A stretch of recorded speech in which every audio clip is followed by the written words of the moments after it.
Assalamualaikum semua. Nama saya MT Zuri daripada cawangan Kubah Krian. Okey, hari ini saya akan membicarakan topik ABK, asas bijak kurang, menggunakan konsep kawan baik. Okey, untuk konsep ini kita perlu tahu dahulu apa itu kawan baik. Kawan baik ini apabila dua nombor dicampur menjadi 10. Jadi kita kena ingatlah pasangan dia. Contoh, 1 perlukan berapa untuk cukup 10? Kita perlukan 9. Jadi 1 kawan baik 9, 9 kawan baik 1, 2 kawan baik 8, 8 kawan baik 2, 3 kawan baik 7, 7 kawan baik 3, 6 kawan baik 4, 4 kawan baik 6, 5 kawan baik 5.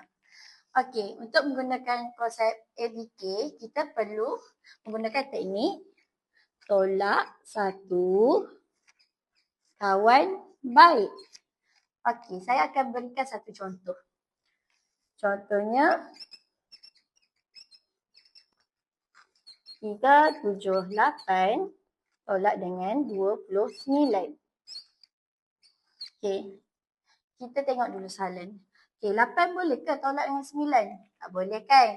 Jadi kita kena tolak 7 dengan 1. Dan untuk kita meletakkan nombor di atas, kita perlu melihat nombor ni yang di bawah ni. Okey, 9 apa kawan baik dia? 1 kan? Jadi kita letak 1 di atas 8. Apa yang kita kena buat dengan dua nombor ini? Okey, untuk kedua nombor di atas ini, kita perlu menambahkan ia untuk mendapatkan jawapan. Okey, 1 tambah 8 berapa? 9 kan? Okey, jadi kita letak 9. 6 boleh tolak dengan 2, betul tak? Jadi kita tolak je seperti biasa. 6 tolak 2, 4. Dan 3 tolak 0, 3. Okey, itu sahaja daripada saya. Terima kasih.